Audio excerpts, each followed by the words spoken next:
Hello， 各位朋友们，没错，我跟路易斯还在多伦多。今天是礼拜三，然后明天呢，我们的度蜜月之旅即将要启程，去到 Montreal。我们会第一次坐 VIA 的火车。VIA 说起来好奇怪哦 ，VIA 也是星巴克快速冲泡式咖啡里面的一个产品。如果还没有看过我之前有一个视频是在开箱台南星巴克，你就可以点上面的连结哦。我们明天一早是早上6点半的火车，已经叫好了 Lyft， 是早上5点20分来到我们租的 Airbnb 这边接我们。因为多伦多的 Public Transit 是早上6点钟才开始，然后给你们看看，我们2个人就用这个小的行李箱就可以了。想说只是4天3夜，不用用到那个大的行李箱，因为坐火车也不方便嘛。那我们明天就一早一起搭火车去 Montreal 啦。那我们明天见咯，拜。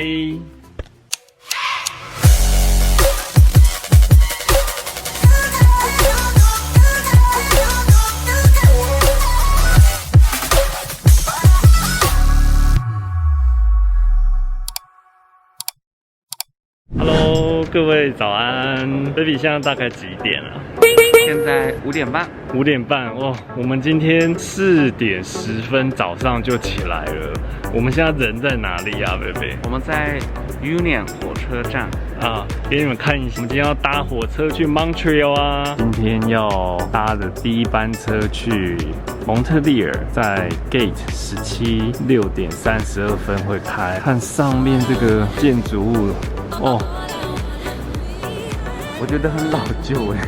对，这个算一个古迹，我们就要从这边进去啦。今天要坐的就是这个 Via Railway Canada 的火车，等一下在车上再跟你们介绍这个火车。这边进去啦。Gate 17在这边，今天是坐 Train 60，从多伦多，然后经过7个站，第8个站呢就会到达蒙特利尔。蒙特利尔在 Quebec 省份，所以我们今天会穿越一个省份哦。你知道那个金斯顿是什么吗 ？Kingston 是什么 ？Kingston 是不是那个电影啊？那叫 Kingsman。哦，对。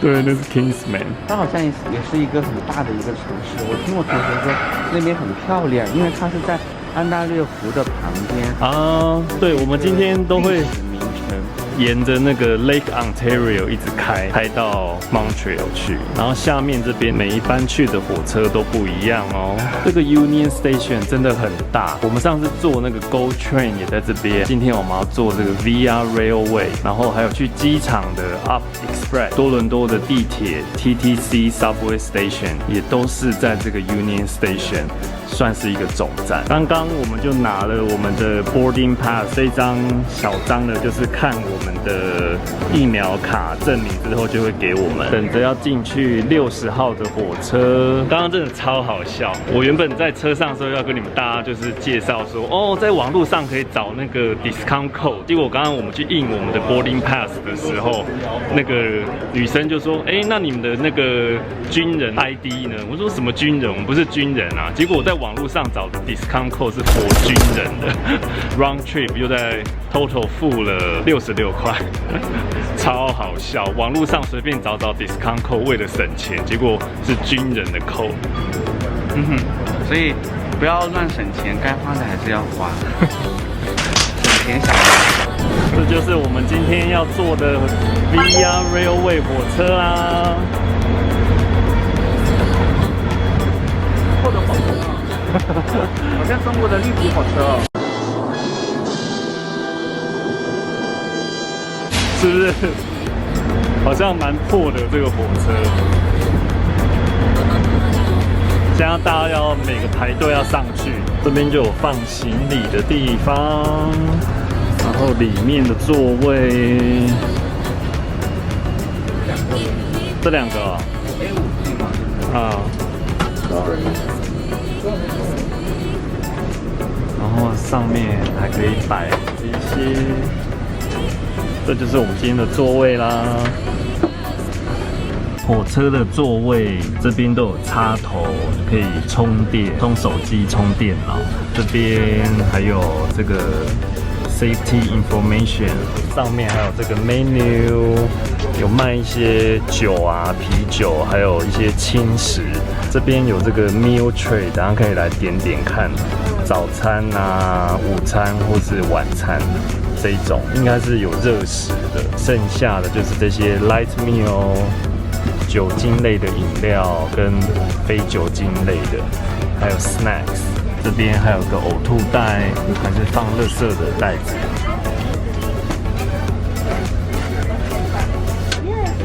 What's in the breakfast meal tray? Sorry? The meal tray. I don't have any. Oh, then can I get a ham croissant Yes? and a bottled water? Yes?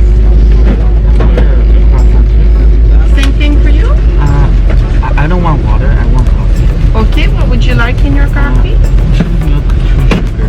2 milk, 2 sugar. 点了一个这个 ham and cheese 的 croissant， 然后1瓶水。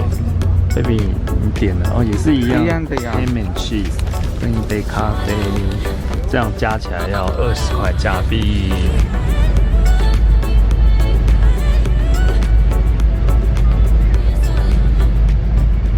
火车开了2个半小时，外面的天色也亮了。现在我来跟你们分享一下这次的车程呢，总共差不多5个多小时，全程是542公里，会经过7个站，沿着 Lake Ontario 从多伦多的 Union Station 出发，然后一直到 Montreal。还没有看过我有一集视频，是我们去到 Lake Ontario， 可以点击上面的连结哦。蒙特利尔是在魁北克省里，我这个在加拿大居住28年的人，这一次终于来到最大城市多伦多。我们现在要去第2大的城市，就是蒙特利尔。我常年居住的温哥华就是第3大城市，好像在这边28年也算是值得了哦。有些人可能会问说，那干嘛不坐飞机去？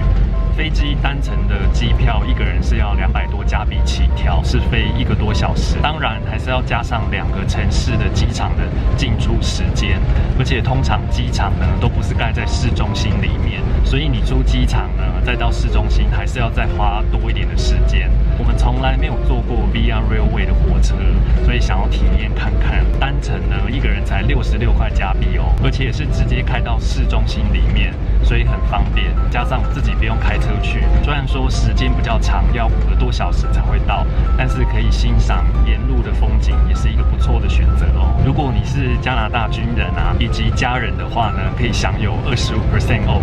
就是我刚刚在那个 Union Station 那个笑死我那件事，就是我在网络上不是搜寻的那个 discount code 嘛，结果就是那个军人的25% off。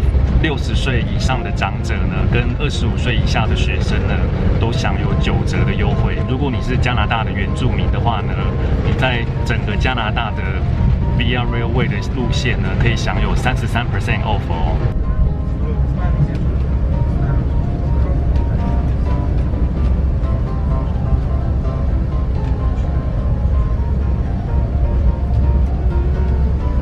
好像手指不是很灵。在加拿大坐火车旅游不是一个很常见的事情。我们现在到一个叫金士顿的一个城市，金士顿这个城市呢，据说是加拿大非常美的一个城市，因为它是在安大略湖旁边的一个小城市。这个城市你别看它小，它有一个加拿大非常好的学校，叫 Queen's 大学，就是女王大学。女王大学是加拿大排名挺靠前的一所大学呢，所以这边也是有很多留学生过来上学。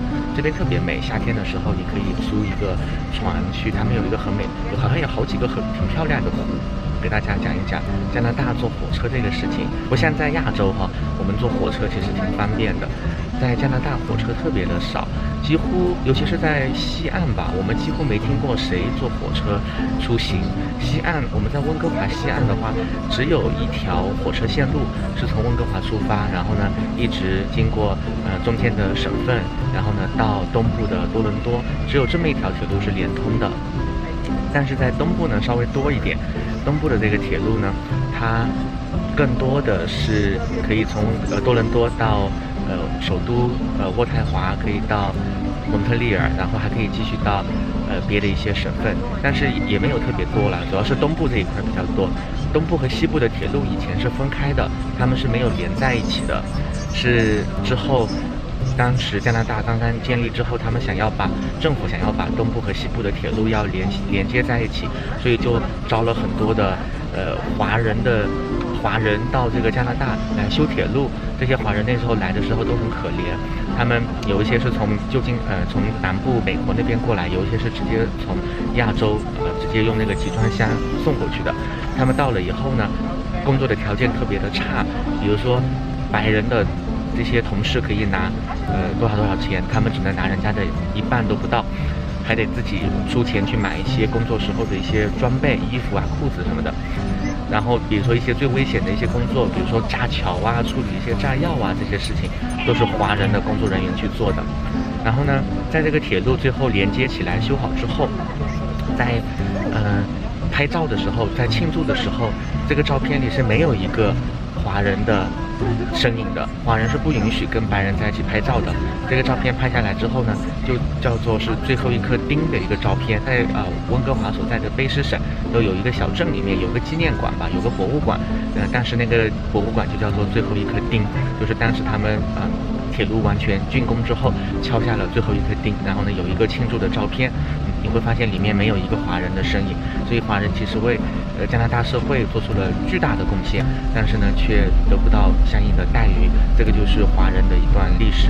我觉得我们身为华人嘛，就是还是要知道这些历史，然后不能觉得说看清了自己。我觉得这个是在加拿大做铁路的情况。我刚刚说那个在西部啊，它的那条铁路其实更多是旅游的，火车票特别贵。夏天的时候你可以坐那个火车从温哥华出发，然后一路上沿着这个落基山脉可以一直到这个东部的多伦多，这一路都特别的漂亮。但是呢，这个价钱特别高，好像是到那个班夫什么的火车得2000多块钱加币一个人呢，它是有点像是观光的那种旅行的那种。我的脸书群里呢，有一位朋友说很期待我这一次从多伦多去到 Montreal 的火车的这个风景。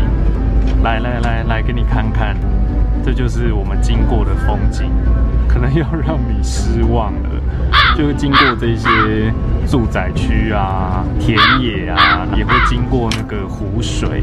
有卧铺的 Via 火车只有3个路线才有 ：Great Western Way 就是温哥华到多伦多 ，The Maritime Way 蒙特利尔到哈里法克斯，还有 The Adventure Route， 比如说像是从威尼伯到吉丘尔看野生北极熊，都是比较长的路线才有卧铺，可以睡1到4个人的各种 cabin， 有些还有自己的浴室可以洗澡的。详细卧铺资料请到他们的官网查询哦。有3个小 tips 可以分享给大家。第一个，火车到站时间会延迟。Via Railway 每个礼拜有超过500辆火车在全加拿大8个省份间穿梭。可怕的是 ，97% 的火车铁轨和路线都是其他公司拥有的。最主要的公司就是 Canadian National Railway， 也是一家上市公司。而且 CN 恰好是全加拿大货物运输的最大公司，可想而知，当你要和一辆装满货物的火车争夺单铁轨的时候 ，Via Railway 载人的火车是要等货车的，等个几分钟甚至到半个小时的情况都会发生。这边不像日本，几分到几秒准时抵达一个地方呢，在加拿大这边想想就好了。第二点，自己准备好热的食物。因为疫情原因，车上只有贩售啤酒、酒、无酒精饮料、三明治和零食。如果你想要吃热的食物，你自己要先准备好。第三点，自备书籍、电脑、iPad 或是枕头，因为你一直看着窗外的风景，5到8个小时以上也是需要调剂一下的。每个座位都有插头可以使用。火车在经过一些山区也会没有手机讯号。好险这个路线的火车有 WiFi， 但是它的 WiFi 不太强，打开 YouTube 影片是出不来的，所以自己要准备好一些娱乐的东西。Via Railway 是一家加拿大政府官方公司，受命于加拿大运营客运铁路服务。它每年从加拿大交通部获得的补贴，以抵消连接偏远社区的运营服务成本。去年载客量达到500万人次。公司创立到今年已经有45年了，总部就是位于我们即将要去的蒙特利尔哦。我们刚刚抵达 Montreal 的火车站啦，经过了5个多小时的车程，终于来到蒙特利尔啊！看看我后面，这次的 Via Rail Canada 火车体验还算不错，虽然说路上风景真的没有很好看，车上也没有热的食物可以吃，然后 WiFi 讯号也不是很强，但是总体来说还算是 OK 的啦。在蒙特利尔的期间，熏肉三明治、Poutine 还有 Bagel 都是在蒙特利尔必吃的哦。当然也是会带着你们到处走跳啦。谢谢每一个观看视频到最后的你们，喜欢我的影片记得要点赞、关注、分享和开启小铃铛哦，这样我下次上传新的影片的时候，你就可以在第一时间收到通知哦。那我们就下一个影片再见喽，拜拜。